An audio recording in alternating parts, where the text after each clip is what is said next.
شیطان بعض لوگوں کے ذہنوں میں یہ وسوسہ ڈالتا ہے کہ میں تو دین کے قریب ہو رہا ہوں، اللہ کے قریب ہو رہا ہوں، اور مجھ پر آزمائشیں کیوں آ رہی ہیں؟ سنو سبحان اللہ، اللہ کے حبیب علیہ الصلوۃ والسلام کی کیا شان ہے۔ اعلیٰ حضرت ایسے ہی نہیں کہتے کہ میں نثار تیرے کلام پر، ملی یوں تو کس کو زبان نہیں، وہ سخن ہے جس میں سخن نہ ہو، وہ بیان ہے جس کا بیان نہیں۔ میرے آقا نے کم و بیش 1450 سال پہلے یہ مسئلہ سالو کر دیا۔ حضرت سیدنا سعد بن ابو وقاص رضی اللہ تعالیٰ عنہ فرماتے ہیں کہ میں نے عرض کی یا رسول اللہ صلی اللہ تعالیٰ علیہ وسلم، سب سے زیادہ مصیبتیں کن لوگوں پر؟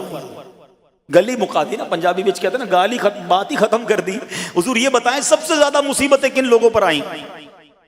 پیارے آقا نے فرمایا انبیاء پر۔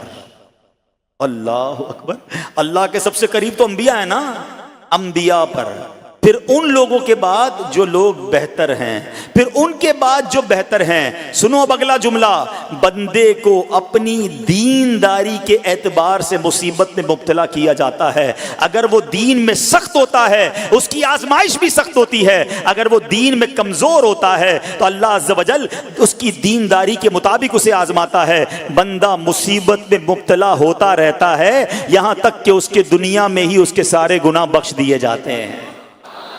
گویا اللہ کی یہ رحمت ہے کہ بندہ بڑا نیک ہو رہا ہے، رب چاہتا ہے کہ اس بندے پر آزمائش بھیجوں، میرا نیک بندہ صبر کرے، اس کے گناہ معاف ہو جائیں اور میرے پاس آئے تو اس کو جنت میں داخل کر دوں۔ اللہ اکبر۔ اے پیارے اسلامی بھائیوں، یاد رکھنا، اب جو میں نے ایک سوال قائم کیا تھا نا کہ یار میں تو دین کے قریب، میں تو اللہ کے قریب ہونے کی کوشش کر رہا ہوں اور ایک کے بعد ایک آزمائش آ رہی ہے، یہ کیا ہے؟ اب ایک اور حدیث سن لو، سبحان اللہ۔ حضرت سیدنا انس رضی اللہ تعالیٰ عنہ سے روایت ہے، سرکار والا تبار، ہم بے کسوں کے مددگار، شفیع روز شمار، دو عالم کے مالک و مختار، صلی اللہ تعالی علیہ وآلہ وسلم نے فرمایا، جب اللہ عز و جل کسی بندے سے محبت فرماتا ہے، سننا ذرا غور سے، اللہ عز و جل جب اپنے کسی بندے سے محبت فرماتا ہے یا اسے اپنا دوست بنانے کا ارادہ فرماتا ہے تو اس پر آزمائشوں کی بارش فرما دیتا ہے۔ اللہ کریم اس پر محبت بھی فرما رہا ہے اور آزمائشیں بھی بھیج رہا ہے۔ دوست پر آزمائشیں کون بھیجتا ہے؟